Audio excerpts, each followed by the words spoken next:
Welcome, Kyle. Thanks so much for joining.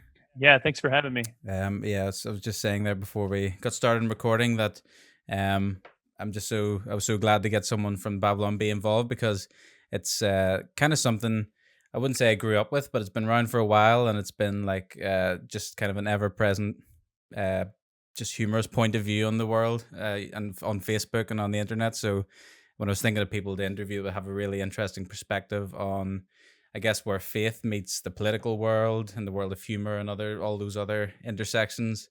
I just thought straight away, of course, like the Babylon Bee's just been around for ages, so I'm just really appreciative that you could take the time to join in. So yeah, thanks again for that. Yeah, not a problem. Thanks for having me. It's be a lot of fun. Yeah, I think so.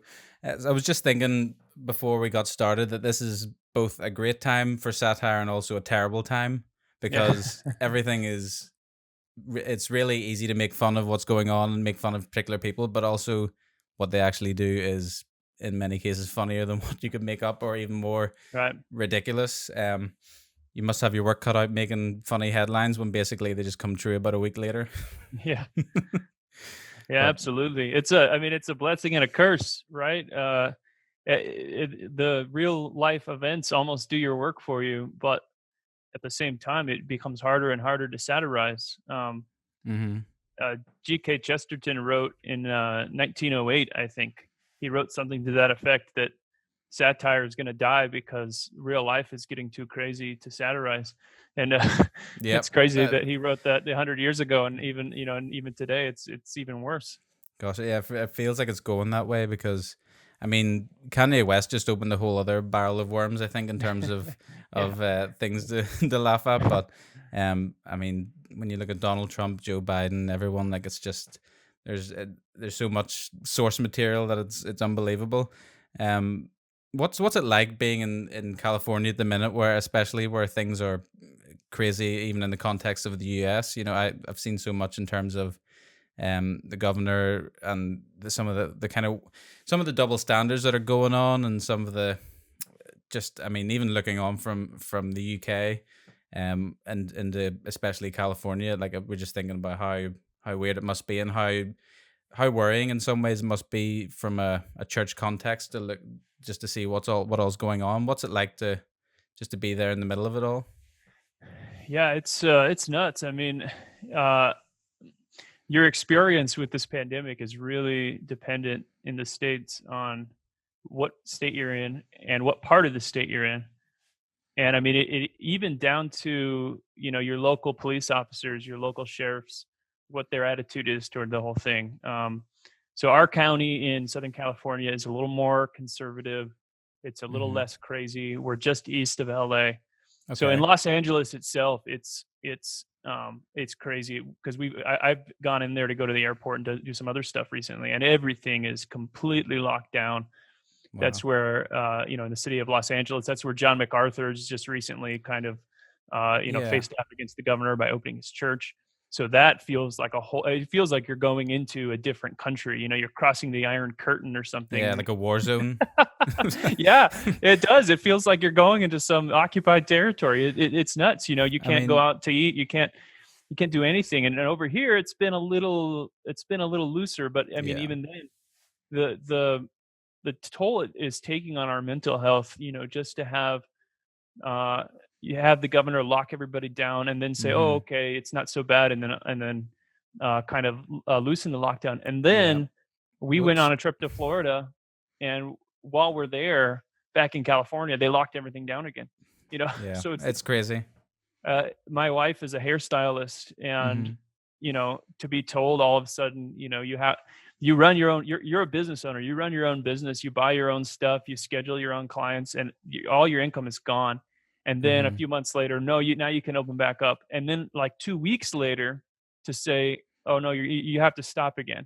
Like the governor obviously has no understanding of how hard it is to like start up a business, Yeah. schedule clients, buy things, things that expire, and then you have to throw them all away again and restart. They just think it's Yeah. this on-off switch that you can just turn on and off, and it's not like that.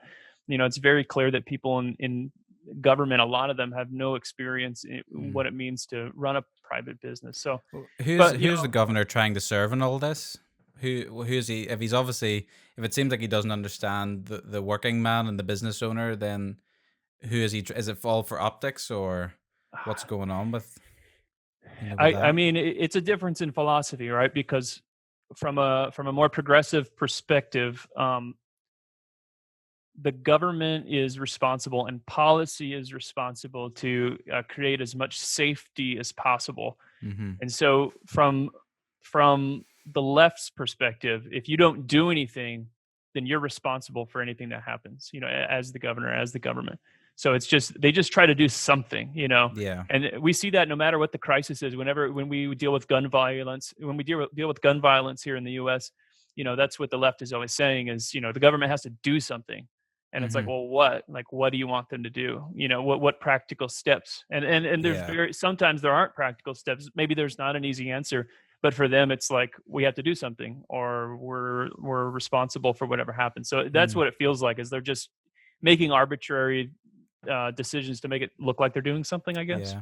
I was listening to your interview with Dan Crenshaw, and it was interesting to hear his perspective. And I heard him on Joe Rogan as well, talking a little bit about it. But just the thought of, I mean, there's a difference in perspective in terms of should why do we need the government to tell people that they can't go into a restaurant instead of them feeling if they're comfortable to go and Right. take the risk they go, if they're not comfortable they don't go. And I mean, I understand, especially in the UK, there's a perspective of you're doing it to protect the elderly and the vulnerable. um People here were advised to stay indoors if you were elderly or you had an underlying health condition that was fairly serious.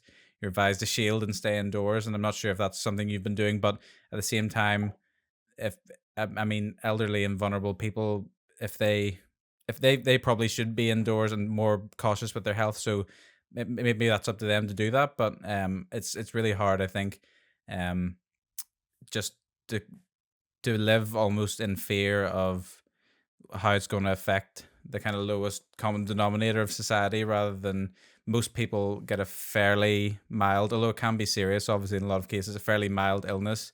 um and if they're willing to take the risk, I guess, of doing that, maybe that's the way forward. But I'm kind of undecided on what's the best way to proceed with that. But it's interesting seeing how so many different states, so many different countries have handled the situation. But is it worrying for people, I guess, on the conservative side of politics and of opinion?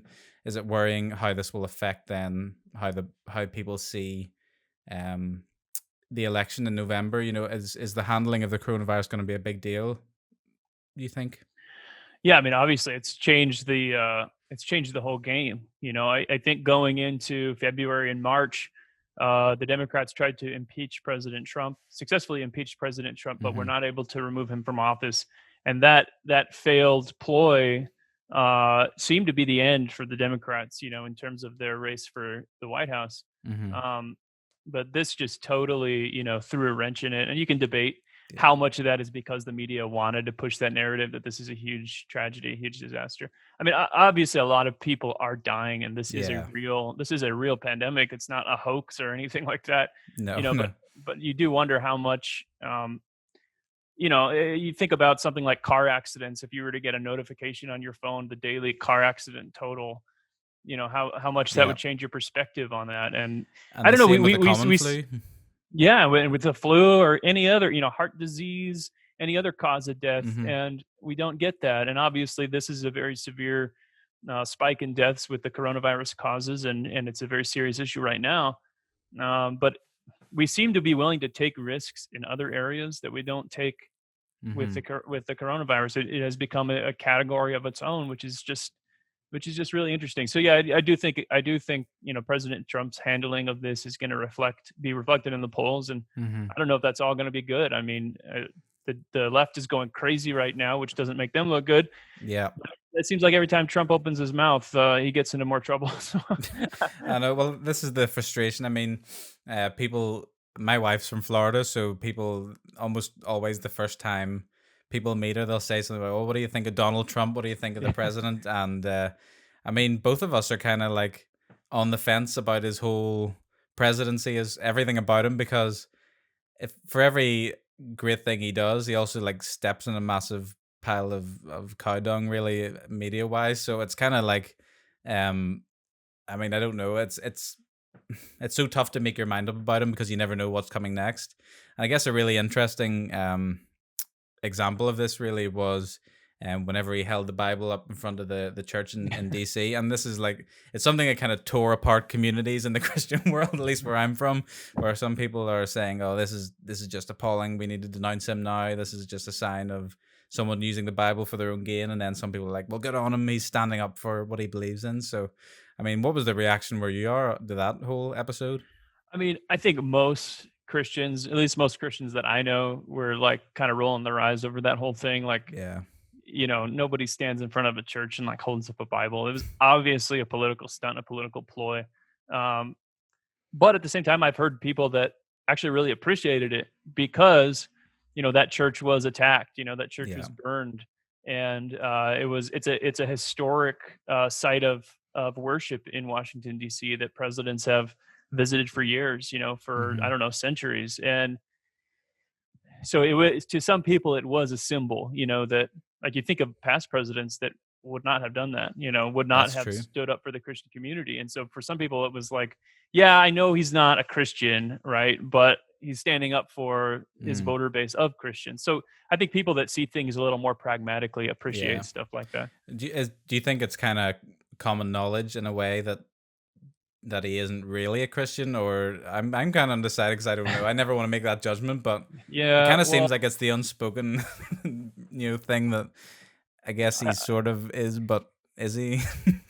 yeah, I mean, I think maybe he's culturally Christian, which is very common over here. Yeah. And yeah, I mean, he's, by his own admission, he said, "I don't ask for forgiveness. I just try to do things so that I don't have to ask for forgiveness." Mm, And by his yeah. own admission, he doesn't understand the Christian faith. And but I mean, I think that is almost something to admire about him, is that he's a guy that's like, look, I'm not theologically on the same page as you Hmm. Christians, but hey, I'll stand up for your right to worship freely. Yeah, well, absolutely. From the viewpoint of it's better that he does that than if he doesn't, But it was Sure. interesting. I mean, I found it very interesting to see how people reacted to that episode because in my mind I was wrestling with, um, is it right to kind of just say, well, you're not really a Christian, stop doing this, you're acting?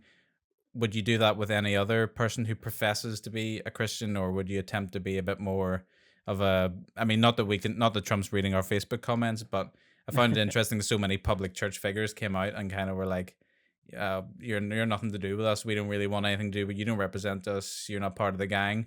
I found it quite interesting actually how so many people shifted to that mood, and I understand calling out behavior that isn't Christian in your opinion, but also then, I mean, on a personal level, I kind of felt bad for. I wouldn't have wanted to be Trump professing to be a Christian, and then kind of everyone's like, "Nah, not really." Yeah, I mean, on the one hand, I never feel bad for criticizing politicians. Like, Hmm.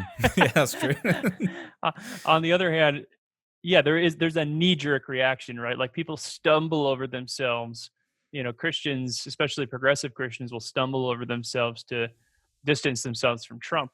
Yeah, But you look at past presidents who committed horrible atrocities, and they never did that, or they yeah. proudly voted for them. Um, Hmm. my biggest thing with Trump is, yeah, he's kind of a bad dude. Yeah, he's done some bad stuff.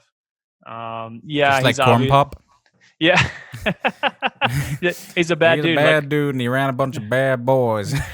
that's a pretty good accent, man. that But, that that yeah, whole episode that made me laugh more than almost anything that he's said in his life. yeah. But the thing is that I don't support Trump, necessarily 100%, but I don't think he's a departure for the presidency. Like, that's the big difference between me and never Trumpers. Is never Trumpers will say, like, Trump is beyond the pale. He's Hmm. a departure from the norm, and he's not. Like, presidents have done horrible things for centuries, and we just Yeah, kind of tolerate it because they say nice things, yeah. Well, because it's they speak good. Yeah, exactly. It's their actions versus their whole persona, and I guess Trump's persona is totally different. But Right, I exactly. mean, So de yeah, facto, is he any different? It could be argued that not really. right. Um, I mean, if he just acted and if he just spoke like Ronald Reagan, then Oh yeah, some yeah, they'd love people him. People would make Yeah. the argument, or that what's the difference? All right. But yeah, no, I've just wanted to chat a little bit now then about kind of how you came to be who you are, how you came to be involved with Babylon B, what brought you there. So what's your background and upbringing? Like, were you involved in the church previously, or what's how did you get to where you are? Yeah, I grew up in a big mega church in Southern California, so I was kind of steeped in that culture of, giant youth groups and big festivals and church circuses and all of that stuff. And I learned a lot about the Bible. I learned a lot about God and all of that. But I think I realized that in the mega church culture, there was kind of something missing. That it was kind of a show and a concert, and there was something fake about it, right? Even though I think people there had the best intentions. And so eventually my youth pastor, I got a new youth pastor who was a lot more biblically sound and accurate, and it blew my mind to hear teaching from the Bible that was just unapologetic. And so I ended up going to John MacArthur's college, the master's university. And then after that, I got a job in construction and did construction for like 12 years. Um, so a few years ago, like 2 years before I left my construction job, I saw that Adam Ford had launched the Babylon Bee, and it just really struck a chord with me. I felt like I had found my people. It was Yeah. like these, like there's Christians who are funny and sarcastic, but still care about the truth. It's not sarcasm. It's not cynical sarcasm. It's Mm-hmm. sarcasm that's pointing to a deeper truth, but people who can laugh at themselves. And it was like, wow, like there's other people like me out there. So I started writing for them like on day one. I just started emailing in a bunch of articles, and eventually I became the head writer, and I was just doing it part-time. And then 2 years in, Adam Ford sold the site, and I Mm-hmm. was able to come on full time as the editor in chief. And I've been doing that for about 2.5 years now. So it was kind of found my calling, I guess. Awesome. Well, that's funny because I one of the things I wrote down was to ask you about was this a calling, or was it something that you kind of like just fell into, or do you really, yeah, you Well, felt drawn to the. yeah, I mean, I think it's both, right? Like, I don't know. You talk about the calling of God and what is that, and so I think a lot of people try to find, they wait for a voice to speak to them and say, oh, Mm, you're called into ministry or you're called to do this or that. And I don't think you necessarily hear that, but I do think that you listen to the passion and the calling and the gifts that God has given you, mm-hmm. and then you go do things that are In line impacting with that. people for his kingdom, yeah, in line with that, within his will. There's this, there's a lot of space for you to do something, and I think within that you will find God's will if you're acting in accordance with his word. And Mm, that's kind of what I did. And I think God sovereignly just kind of ordained that I would end up here, mm-hmm. through no planning of my own. So after writing for a while, then who came up with the idea of the podcast? So one great thing about when the site got sold is that we were able to launch a subscription service. So now people can pay at a minimum of $5 a month and support us. Mm, And so through that, it just exploded, and we were able to bring on. I was the only full time employee. So for a year I was doing it by myself. We had a few mm-hmm. contributors that were sending in ideas and brainstorming, but for running the site day to day, it was all me. So we were able to bring on Ethan Nicole of Mm-hmm. Axe Cop fame to write for us and do photoshops and all of that. Mm-hmm. And he was able to, through that, he took on the lead of doing the podcast. And so that went hand in hand with the subscription service, because we wanted to kind of give the feel that people could look behind the curtain and see who was writing these jokes that they liked. And it's kind of the idea that if you had a favorite funny TV show or movie that you liked, if you could listen in on the Mm-hmm. writer's room, and as we kind of just talk about life and joke around and write jokes. Okay. And So so that's kind of the idea. that's what subscribers get then. They get the kind of behind the scenes look and Yeah, so things. the podcast is free, but subscribers get the subscriber lounge. We Oh. paywall off a portion of the podcast, where we do go a Mm, little more behind the scenes and more, yeah, what's going on and what's going on with the yeah. business and all that. So yeah. Awesome. Yeah, I only actually discovered the podcast fairly recently. Mhm. Something I kind of just stumbled upon just as I was looking through the website, but um, it was interesting just to see how many people that you actually had interviewed, and people like Dan Crenshaw and Dinesh D'Souza and fairly big names. That are these people that knew your site beforehand, or do you still have to do a bit of work to sort of convince people to come on? Yeah, it depends on the name, you know. Some people we can get on right away, and some people are harder to get a Mm. hold of. I mean, you know how it is trying to get a hold of people. Yeah. Yeah. uh, Honestly, yeah. uh, but most of them know what the Babylon Bee is, and then Mm. when you tell them that we have a podcast, you know, they're like, "Wait, what? Like, how does that work? Because is it satire? Is it real? You know?" So Yeah. that, that's It's a the bit of biggest. both. Yeah, it's a little bit of both, and so that's the biggest challenge is especially people who are like PR people or they're tied with some brand and Hmm. they don't want to look dumb if we're asking dumb questions. And so that's the hardest part is Yeah. trying to convince people, hey, we're not going to make you look stupid. We're just I trying to have mean, a little bit of fun. So you talk more about Dan Crenshaw's eye patch than I've ever seen yeah, anyone else talk. so he was great. He was a great interview because he was able to have a lot of fun, you know, and Yeah. and he didn't get all offended when we started asking him who his eye patch guy was, or you know, Yeah. Well, he hey, I mean should he kind of had that all dragged out in public anyway with the right, Saturday Night Live ordeal, so I think everything's a little bit easier than that probably from now on. yeah. He can probably take it. Who's your favorite person that you've interviewed? Oh man, the dream of mine was interviewing Ron Paul, so that was amazing Wow. to get to interview him. I haven't Uh, seen that one actually.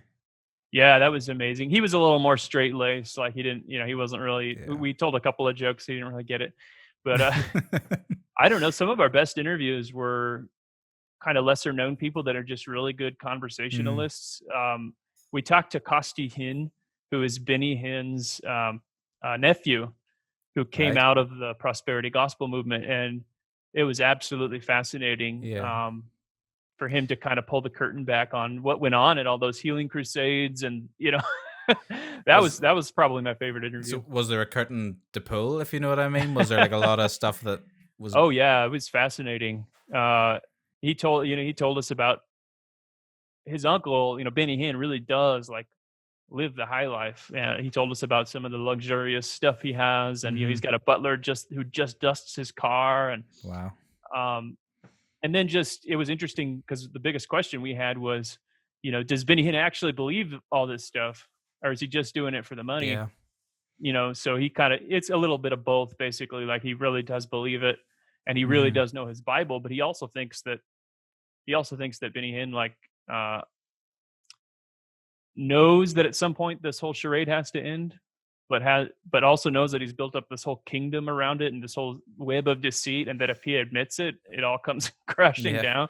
I It was mean, fascinating look into that stuff. we have a running joke in our friendship group, and I guess you could always make this into a satirical post in its own right. But we used to always say about Benny Hinn promises to heal you of any illness if you buy another ticket to tonight's show, and that's Yeah, like it's a yeah. very interesting like. I mean, I don't know. I'm undecided on whether like how much of it is fake and how much is real, or whether none of it's fake. You know, but it's definitely like staged for effect.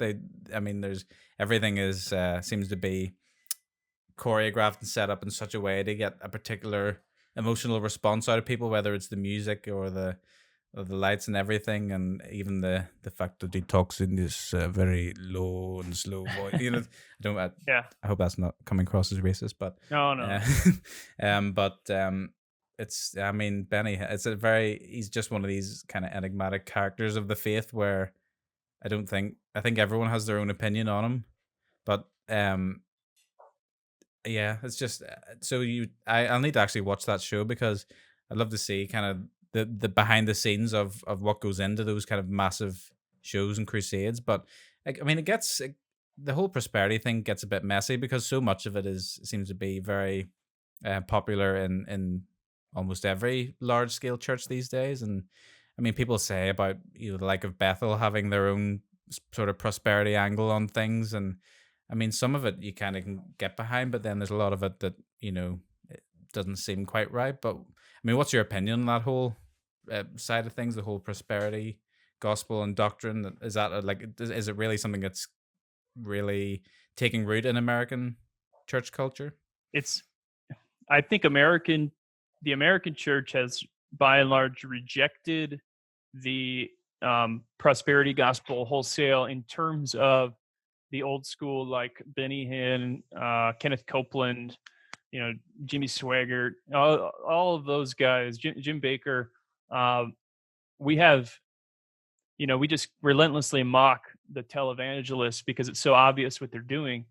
But the American church has swallowed swallowed a lot of their philosophy unknowingly and unwittingly, because we do, in a lot of ways, we do feel like God owes us health and wealth and prosperity, even if we don't go to the extremes of, like, you know, I can name and claim a Lamborghini or something. Yeah. You know, I think we do start to feel like God owes us, and that's almost more dangerous and more insidious, I think.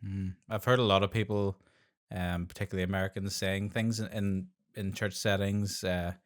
Saying about speaking things out. Even that phrase is something that's definitely not common in Northern Irish church culture for sure. But the thought of speaking things out makes turns them into reality somehow. And if you like, even if you were short of finances, this whole idea of like if you speak it out, it becomes more.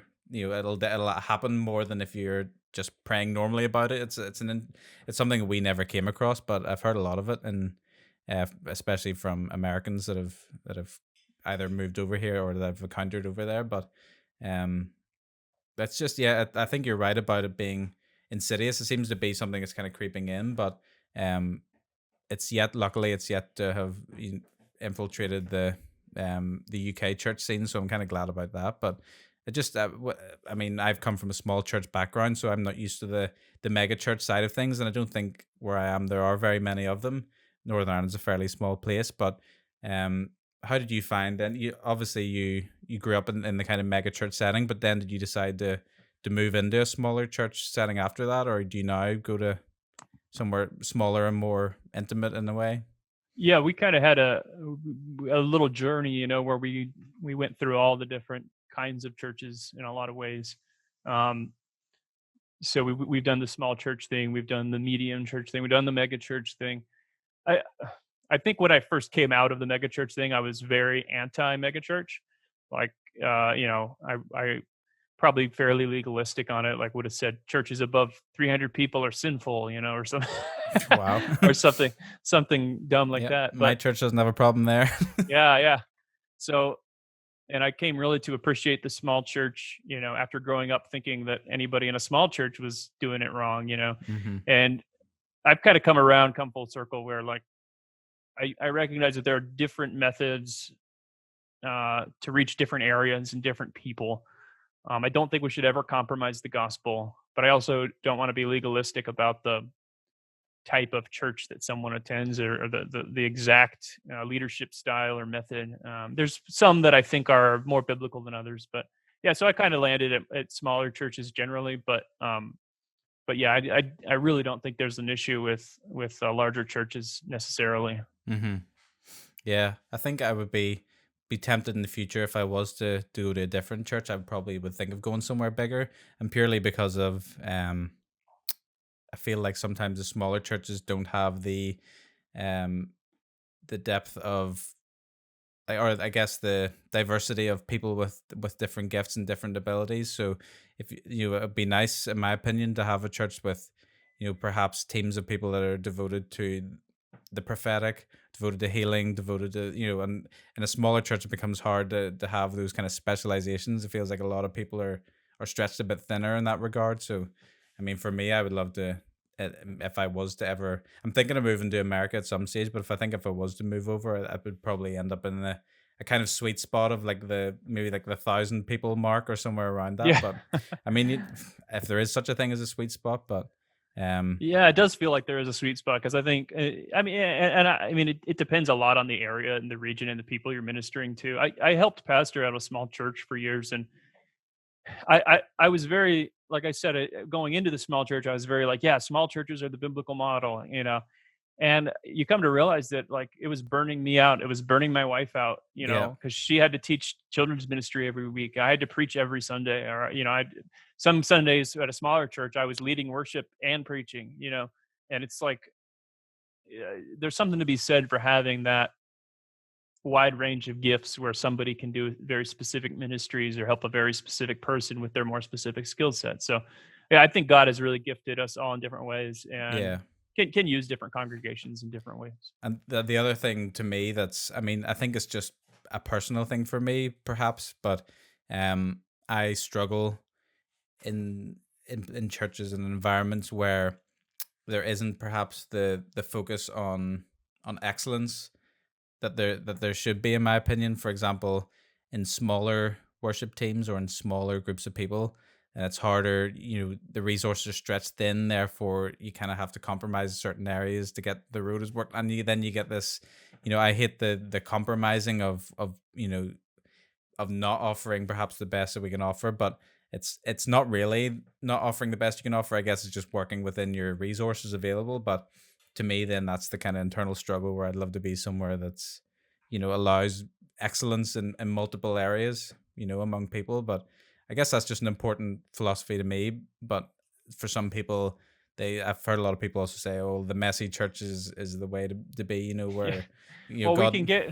we can get really legalistic either way, right? Like Yeah, I exactly. found myself going to both those extremes because I found myself going to a mega church and criticizing it for being too polished. You know, and Hmm. I'm thinking, how much time and resources are they spending making this polished when they could be ministering to the poor? You know, Yeah. you find yourself getting really judgy, and then you go to a small church and you're like, oh, geez, you know, the worship leader's playing a 4/4 song in 6/8 time because he doesn't know what he's doing. You know, and Yeah. that's happened to me for real a couple of times, you know. Yep. I And think so probably me too as well. and so it's like I you know how funny that and then I realized, you know, I was convicted that I'm sitting there judging the worship service for not being the right way. And it's like, well, hey, you're not worshiping and all these people around you are. So, Oh you man, know, it's tough though, and it's. I mean, there's something to be said for a fairly distraction-free environment, but it's yeah, well, just did you it can be I tough. one time C.S. Lewis wrote about the beauty of corporate worship is that he would sit next to an old man with I forget what he said, you know, an old man in old crusty boots, and Yep.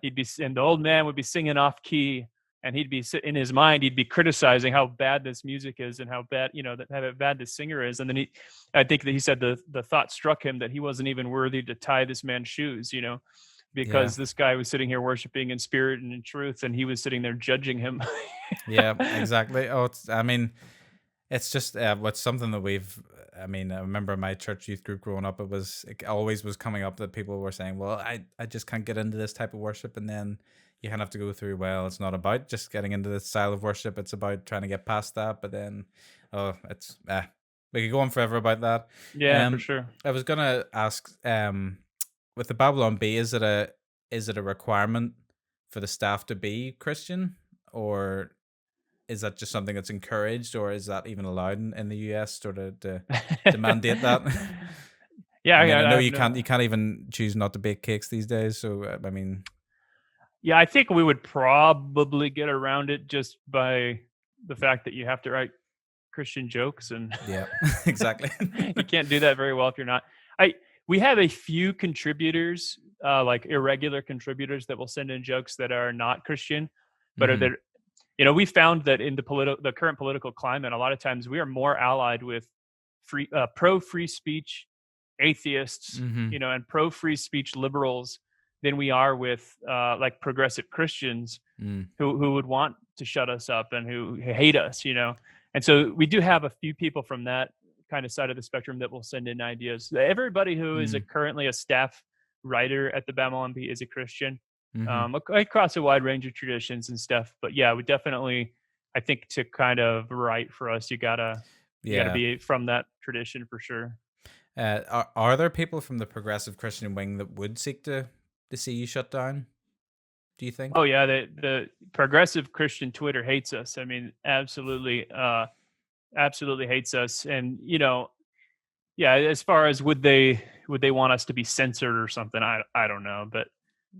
definitely they don't want us around. Yeah. It's kind of. I mean, it's a little bit scary in its own right to think of that. I mean, for people to feel threatened by articles online is, I mean, maybe a judgment in its own right on how some people, you know, view their faith. Yeah, But it's kind of scary that that whole side of things exists. But yeah, um, it's yeah. So do you get would you say you get support from the majority of Christians though? Would you say, or do you find that yeah, there's for sure. yeah. the people that absolutely hate us is a very small small vocal online minority. I spoke at a few conferences, and I talked to people that are like progressive, uh, uh, what do you call it? Episcopalian Mhm. ministers and Unitarian Universalists, and that absolutely love the Babylon Bee. I Mhm. talked to a lot of progressive Christians that absolutely love the Babylon Bee, and because they understand what we're trying to do is take a lot of the anxiety and angst out of modern events and Mhm. the news. And really, the best articles that we write really take the wind out of both sides. That's the Yeah. goal, is to help. I don't know. It's easy to log on the internet and get so caught up in the news of the day that you forget about eternal things and things that are actually important. So Mhm. satire can really cut away a lot of that trash and let you Yeah. see, oh, hey, this thing that everybody's freaking out about, they're going to forget about tomorrow. Yeah, it makes And it look super ridiculous, and that's, I guess, the point yeah, because it is exactly, ridiculous. Um, exactly. what are the arguments that you hear from people that are kind of haters of your work? The most I created a bingo card that has all the people who hate the Babylon Bee bingo. Yeah. The most common critique I think is satire is supposed to punch up, not down, Right. right? So they'll say you cannot make fun of LGBTQ issues. You cannot make fun of Democrats because they're standing for LGBTQ issues. So the whole thing gets Mm. very absurd because now you're writing rules for comedy that you can't make fun of this group because they're a protected Mhm. class of people. Well, how privileged is that to say this group you're not allowed to make fun of, Mhm. and and Yeah. especially when it's a group that controls Hollywood, and controls Exactly. our cultural conversations. So anytime somebody says, "Oh, you cannot make fun of that group," that's a prime target to make fun of. Now, to be clear, we never want to make fun of the struggles of people who struggle with gender dysphoria. We never want to Yeah. make because there are some serious issues there. We try to make fun of the ideology to point Mhm. out the absurdity, and I think that's never off the table. No, you can't take things off the table because as soon as you start doing that, then I mean, once that starts, comedy then will inevitably die because when it gets to, I guess, state sanctioned or mob sanctioned, this is funny, this is not funny, then I mean, the whole point of comedy is it has that edge to it where it's meant to just bite a little bit enough. I guess the point of Babylon B isn't to bite in a way that's hurting people, but it's obviously to bite in a little bit where people are then starting to self critique and then laugh in turn about what their mannerisms and the mannerisms of others. And um yeah, it's a worrying thought to again to think that people would then say that things are off the table. There's obviously common decency and respect, but when it gets to the point of then trying to take the humor out of it effectively, then what's the point? You know? Yeah, yeah. And if you read the Babylon Bee, it's very funny that people say that about us because we do have a line, right? A lot of Hmm. comedians don't have a line, and they'll go in hard after something. You're like, wow, yeah, there are certain targets that we go harder after. We think abortion is one of the greatest atrocities in the last 100 years. In all of human history, and so for us, that's something that yeah, we're going to go in a little harder after that than we are. A preacher that we're just making fun of some of his idiosyncrasies. So yeah, it is funny that people Hmm. think that we're like too brutal, or I don't know. We definitely try to keep it gentle when we can. Yeah. I mean, one of them really hit home to me actually, where I thought, well, this sort of shows some of the actual profoundness of satirical articles. But the one where was it New York legalized abortion up to almost full term, Mhm. and it said Satan was seen or the demons of hell seen applauding from the balcony, and it's Yeah, funny. But then when you think about it, then is that not in some ways the truth? And it's quite profound in ways. exactly. I don't remember who said it. Someone wrote that satire was writing. I'm gonna mess it up, but basically writing things that aren't true to write what is true. And Hmm. Yeah. and that's exactly you hold up a mirror, you hold up a distorted funhouse mirror to the culture. And I think it can be very powerful when it's done right. Yeah, so when you're talking about the line, have you got like a line in your policies, or is it does everyone kind of just buy into where they believe that line to be? If you were to describe that yourself, where would you say Yeah. what's out of bounds and what's good?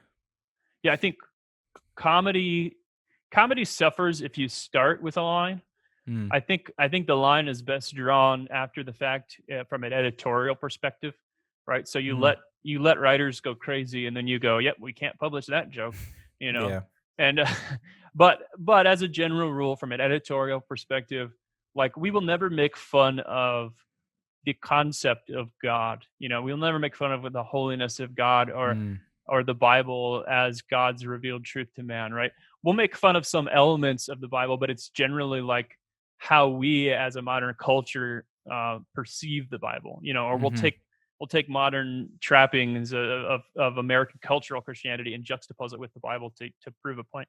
But we're not gonna like do a joke that that God is dumb. And Yeah. if you look at the Onion, one of their founding principles was uh, religion is stupid. You can go read interviews with their founders, and it was let's make religion look stupid. Was I think one of their five like Mm, founding principles. And it's like, and if you read a lot of their articles about God, it's like, oh, the whole concept of God is stupid. And I mean, even I, as a Christian, can laugh at some of those articles. yeah. But personally, I'm not going to participate in writing that kind of humor because that's not the point that I'm trying No. to make. Yeah, well, I've thought about myself quite a few times in terms of is it. I don't think it's wrong to laugh at things and to acknowledge that things are funny, but I guess where it's wrong to me, where the line would be is really when I think of the Bible saying not to rejoice in evil or things that aren't right, and when you get to the point where you're then contributing and fueling that, you know, things that aren't right, things that aren't holy, and things that are just either maybe putting people down, yeah, that's where things start to get a little, you know, that's where I would probably draw the line. But it's definitely, I mean, so many people have come up to me and said, I used to work as in the youth of our church, and people would say, when you talk about like dodgy humor and things that are, maybe considered, they feel bad for laughing at certain things. And I guess to me, the perspective I had on it was it's not wrong necessarily to find things funny. Like you shouldn't feel guilty about finding things funny, but are you participating? Are you then? What's the end product of what's going on here? What that's just that would be my perspective on things. And and it's great for me to see that there's a voice that's being humorous, but also in some ways wholesome as well. I think it's great that you guys are doing that work, and that's something that I've really appreciated because, I mean, people think that the Christians are stuffy. I mean, that's just the perception, and people think that they're dumb and not, that they can't have, educated, funny jokes that make you laugh but also make you think. And it's great. I think, the role of that to me is super important in today's society. Like what would you say is, I mean, why does the Babylon Bee exist? If you were to summarize why do you do what you do? Yeah, absolutely. We kind of have our, I don't even know if it's written, maybe our unwritten mission statement that we want to communicate truth to the culture through humor.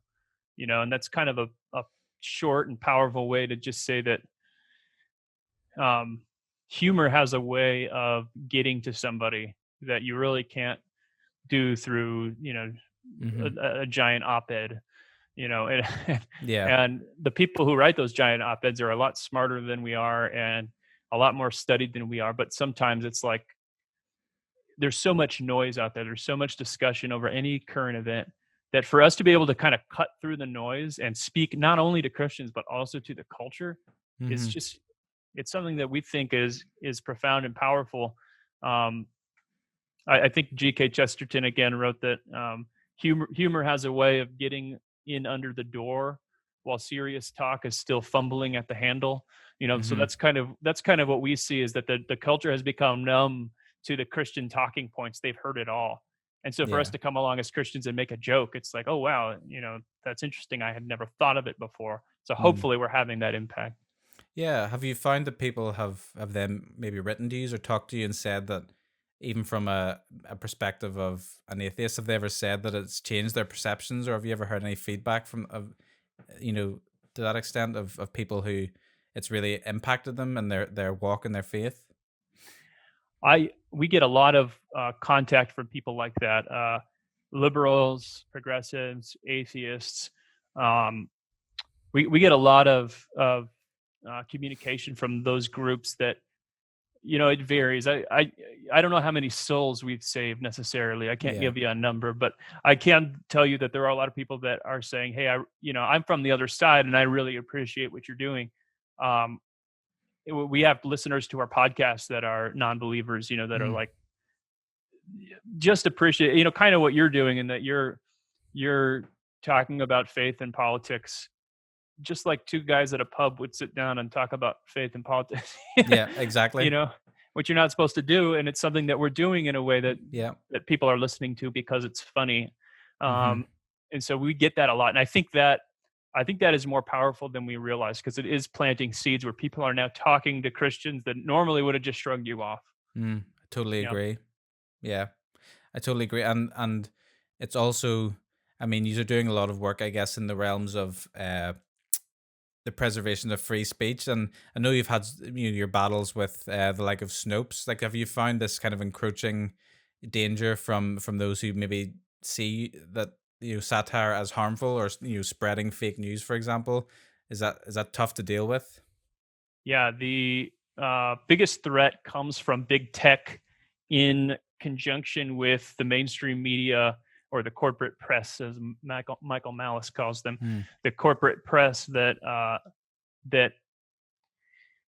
I think is threatened by the fact that there is a voice that is out there that is not approved by them, Hmm. and that they have no control gatekeeping us. They don't control the gates uh, any longer, and I think that does threaten them, because they've controlled comedy, they've controlled the culture, they've controlled media and Hollywood and all of that. And so Hmm. for us to go there without going through them, it ticks them off a little bit. Um, when CNN was mad at us for a while. Really?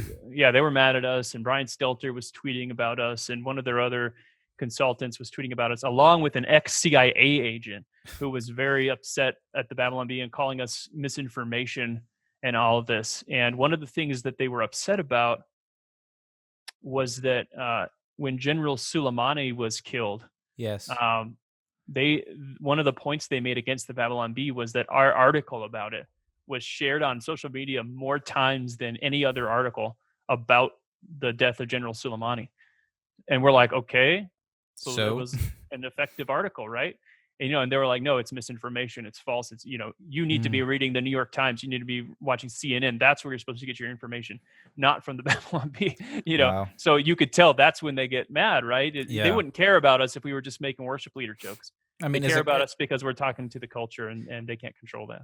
is it coming from a good place in in your opinion? Do they do it for the right reasons, or are they trying to censor you for that reason of control that you were talking about? Well, let me put it this way. They never cared when they think it's funny when people mistake, the Daily Show for real news, or Yeah. or when people get fooled by the Onion. They think it's hilarious, because Hmm. we find tweets from these same people, like Brian Stelter, saying, "Oh, the Onion, it's so funny." Oh, haha, people thought it was real. That's so funny. When people mistake satire for reality, it's 99% of the time it's not the fault of the satirist. It's the fault of reality for being so close to Hmm. it, or the person you're satirizing. It's like, if you actually thought that Democrats uh, lowered flags to half staff for the death of General Soleimani, then maybe that's an Yeah. indictment on Democrats. Yeah. Like, Exactly. Yep. It's your own fault, really. Yeah, yeah, for being that gullible. right. So CNN were mad at you guys, and then how did the whole the Snopes tried to censor you for saying that you were then promoting fake news? Is that right? So Facebook contracted out their fact checking um, functionality to Snopes for a while, and that Hmm. relationship has since ended. But while that was happening, we were getting constantly flagged, and one time we got a message saying our page was going to be deplatformed and demonetized, Mm. because we shared an article that said that CNN bought a giant washing machine to spin the news. Yeah, I read that one. That was the Oh article that man. they said we're trying to fool people with. So that just shows you how serious these Yeah. fact checkers are. I mean, I don't personally understand how people can see that as anything but humor. Like, I really Yeah. don't understand. Yeah. I just I've don't still get it. never seen they've never produced a single, person that actually believed that, I don't think. I've never seen evidence of it, so And for that to be considered fake news is kind of disturbing that it's they bizarre. even I mean, are humans doing this? Is this just AI that's trying to flag these things, or are people reviewing this? Well, Facebook definitely has AI algorithms that, flag certain things based on keywords and such. Mhm. They look for things that they know are hoaxes going around or that they don't want Yeah. spread. Um, but yeah, most I think of the ones that get fact checked are human, sitting there clicking, and Snopes definitely is run by humans that go, oh, a lot of people are fooled by this one. Let's fact check it. So I have no idea why they fact checked that washing machine one. Even just saying it is making me laugh that I know it cracks I me up can't get every past time. it. I can't get past it. Um, so what then, in your opinion, would be the if the Babylon Bee was shut down, what would be the kind of negative impact on the world? Why would it be a tragedy in your opinion for that to happen? Because some people will say it's just, oh, they're just poking fun. Then what's the real value? Yeah, I mean, well, just from a principled perspective, any site that gets shut down, I don't want the Onion to be shut down. Yeah. I like the Onion, and I like the fact that you can see somebody's perspective through humor and through comedy. Mm. I follow a bunch of satire sites. There's one for the military called Duffel Blog. There's one written by feminists called the Reductress. Hmm. There's the video game one, Hard Drive by Hard Times. You know, and it's so fun to see this wide array of people from different backgrounds and different areas of interest that are writing satire. Even when I disagree with it or I think they make a stupid point or whatever, Hmm. they hate me. So they Yep. think I make a stupid point half the time. So, but I don't want any of those voices shut down because I think that makes our culture less rich. That we can't hear from Hmm. a particular voice because some elites decided that we shouldn't. Yeah. Do you think that's a Christian point of view then? In your opinion, is that a faith based argument in terms of, do you think we as Christians then have a right to promote free speech? Or because I know a lot of people that would say that Christians have a they have a job to then almost censor things and to make things cleaner and to make society more polished and rounded. But what do you think then we have a faith based obligation to enable free speech? Yeah, well, I don't think those things are necessarily contradictory. Mm. We can say on a personal level, like I hope the Babylon Bee makes society more Christ-like in a lot of Mm. ways. Like I hope it elevates that level of discourse, and I hope it impacts people to where their minds start to change and their hearts start to change. But from a government perspective, from a state perspective, I don't think that that's necessarily something we should be pushing for. Is that the state go in and tell everybody exactly what to believe and what to think. Um, so I mean, and I think if you just look at the history of free speech and who pushed for free speech, it comes from a very classically liberal Mhm. Enlightenment era uh, roots. Mm. That stem from Judeo-Christian worldview and perspective. So I do think it is free speech is a Christian idea, and liberty Mm. is a Christian idea Yeah. um, that on which America's built our society and Western civilization has been built. I mean, I totally agree on that point because um people, I mean, there's a lot of debate on to whether, freedom, liberty, the freedom to do wrong, I guess, is a Christian point of view. And when people kind of when I talk about this with people, I kind of go back to the very very beginning of the Bible, and the very first thing, possibly the first value that God imparted to man was the freedom to do wrong and free will. And if that's good enough, if God saw fit to then give us the ability to make mistakes, because he knew that was it was for there's a greater purpose. He didn't want people to be robots. He didn't want people just to walk around, pre-programmed to do the right thing. There is a purpose to freedom and free will, and to me that Christians, and I think I have an obligation to promote freedom and free speech um because of that value that God gave us. He gave us the right to do wrong. Therefore, we should also be as open as possible to allowing people to make their own mistakes within, as in not in terms of not to be ridiculous and go and say people should be able to go and do whatever they want and go and kill people or whatever, but we also, I think we have an obligation to allow people where it doesn't affect others to make their own path in life, whether they're doing right or wrong. And as soon as you start to force things on people and start to say, well, the more restrictions and the more legalistic, because it's such a big debate in Northern Ireland at the minute, because our main political party is what they would say they're a Christian party that have Christian ideals. For example, on they don't support the like of gay marriage. That's something that wasn't legalized here until I think very recently, perhaps in the last months.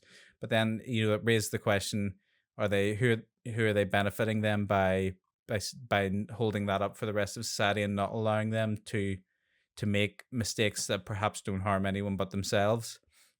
And is that then damaging the witness of Christians to say, for when they're looking at people who are then withholding that from other people? Does that then damage their witness? So it's an interesting thing that's continually For come sure. up in our culture, because um just merely because our largest party claims to be a totally Christian party with Christian ideals. So um I don't know. I think that it's dangerous then to start to kind of lord over what people do in their own lives.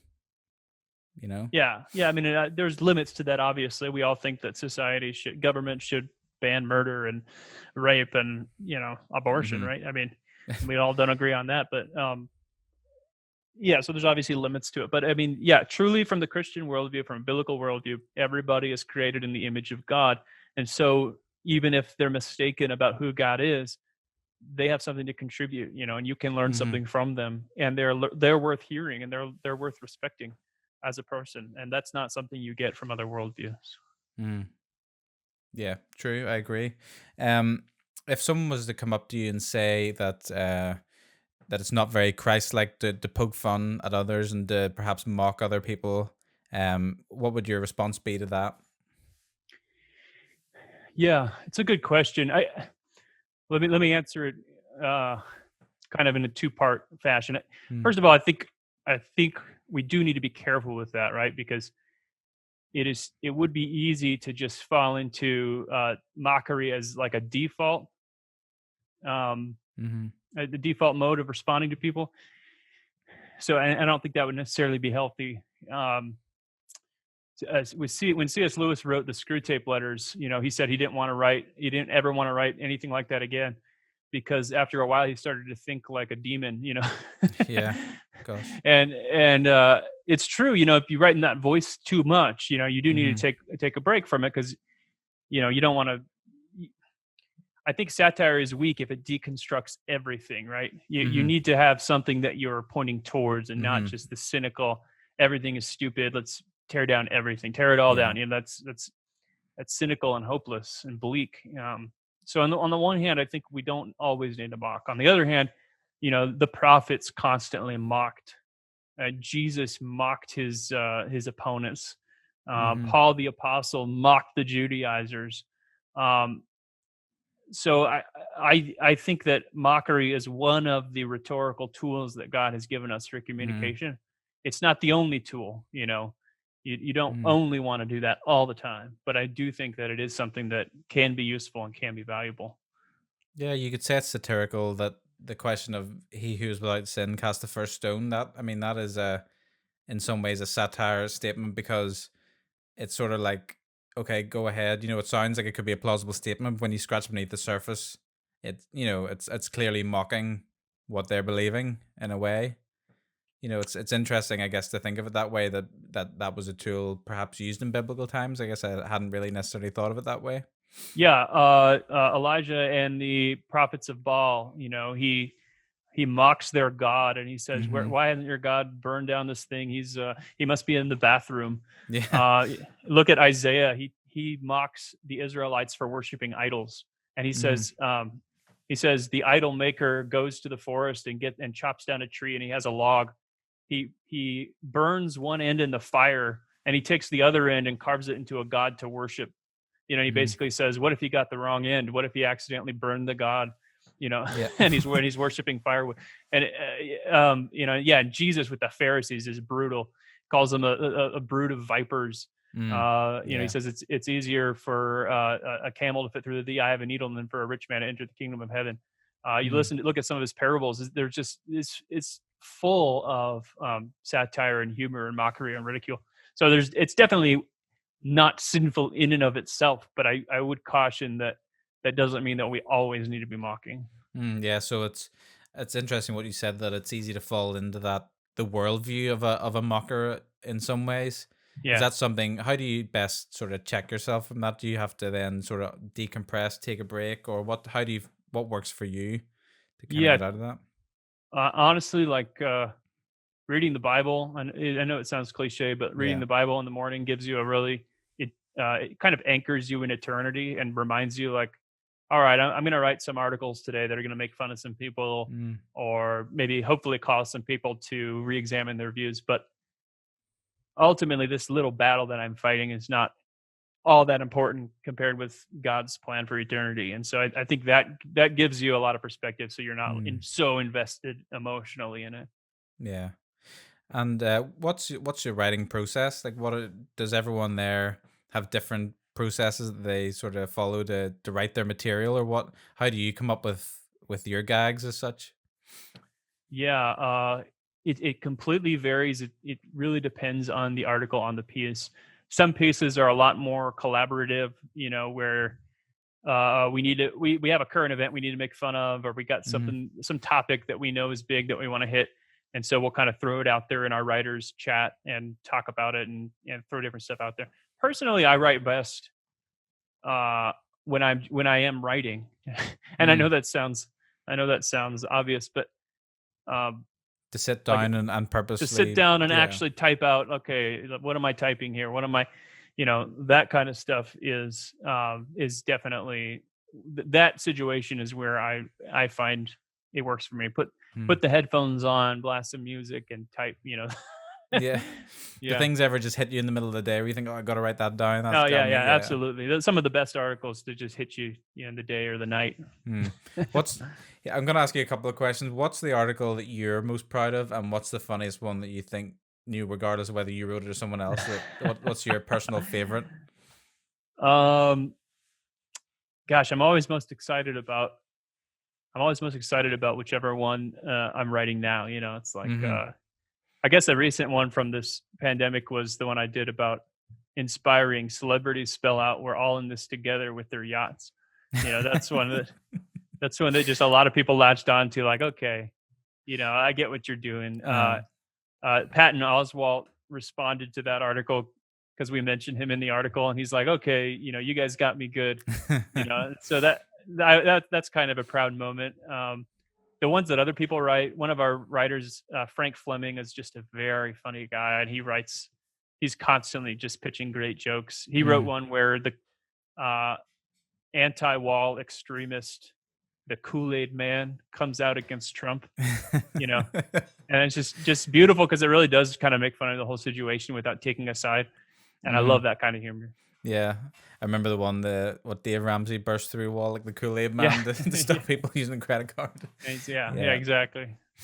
So, do you think Frank is then the funniest member of your staff? Have you either, I That'll be know controversial. that's a controversial question I, to ask. no, I think we would all agree. I think we would all agree that, except maybe Frank, he would probably pick somebody else. But Mm, I think we would all agree that Frank's one of our strongest writers, and he's written satire for years, so the political satire and stuff. So mm. I think he knows that he's got a little bit of a background in it. What's the culture like at Babylon B to work for? Like, what's it like just to be in that environment? It's fun. I mean, we're most of us are scattered all across the nation, so it's mostly like a group that's just Hmm. that's just knows each other online. Although we did just recently meet for the first time at a retreat in Florida, which was great. Um, but uh, it's a lot of fun. I mean, people always say like, I would love to work at the Babylon Bee, but you do, you understand. You got to understand that it is work. That's one thing that people kind of don't see, is that every day I get up and I try to write 6 or 7 jokes a day, and I don't know what any of them are going to be when I wake up in the morning. So there is that pressure. Yeah. There is that pressure that, like, okay, what do we got? And if you don't got anything, you got to manufacture something and make it work. So Yeah. Was writer's block like a real thing then in your oh, experience? Like, absolutely, yeah. Writer's block is a real thing. There's different ways to get out of it, but I think the key is to write, hmm write when you feel inspired, and then especially write when you don't feel inspired. That's the most important time. yeah. That's the most important time to write. Is there like a weight of responsibility then? I think as you're the editor obviously, but just as someone who has an important role in society, then do you feel that weight of we have a job to do in a way, we have a role in Yeah, society. yeah, for sure. You feel like I don't know. You feel like you don't want to let people down because there are so many big names that like the Babylon Bee, and there's so many people out there that count on us. In a way, it feels like they count on us, or they're always going to bat for us, and saying, "Hey, the Babylon Bee is great." And like when Snopes was coming after us, or when CNN's coming after us, they stand up for us. So it feels like, Yeah, hey, I can't let these people down. Like they're yeah, they're rooting for you they're rooting for and us. So, relying on you in some ways. Yeah. yeah, yeah. So yeah, for sure. Absolutely. Well, I mean, I'm certainly rooting for you as well because I think, like I said, it's such an important thing for me to see people. I mean, not just Christians, but especially Christians being able to have a humorous point of view of things. And I think sometimes the humor can get lost in in situations that can be, that are serious and profound topics. And I think the vehicle of humor to then to help people to reflect on both themselves and society as a whole. I think it's a really important vehicle for that sort of process of I mean, in some ways it can be used for healing, in some ways it can be um just growing in your own walk or growing in your own points of view. So to me, it's what you do is super important, and I want to take the opportunity to thank you for being, for sort of heading that up in ways, but also for you know for helping others, enabling others to do that. So yeah, I just wanted to take that opportunity to say that. Yeah, thanks a lot. I think what you're doing is great, and we need more people that are just doing what you're doing, and going out and communicating what we believe to people. So yeah, I Well, appreciate what you do too. it's important to me. The name of the podcast is the two things you shouldn't talk about, and it's important to talk about the things that maybe people would say you shouldn't talk about, and especially in the realm of politics, people do stay away from it because it's controversial. And um I don't think that's an excuse necessarily for Christians, and I want to hear the points of view of everyone because the Yeah, political world, I mean, it's a big scary sounding thing, politics, but really it's how you view the world. And I think it's important to continually learn from others' perspectives. So that's what I'm kind of seeking to do here. But I appreciate you saying that. But yeah, thanks so much for joining me, and yeah, just keep doing what you're doing, and I hope you know that there's so many people from the religious world that are rooting for you all. oh, thanks, man. I really appreciate it. Yep. So thanks so much, and yeah, God bless. God bless you.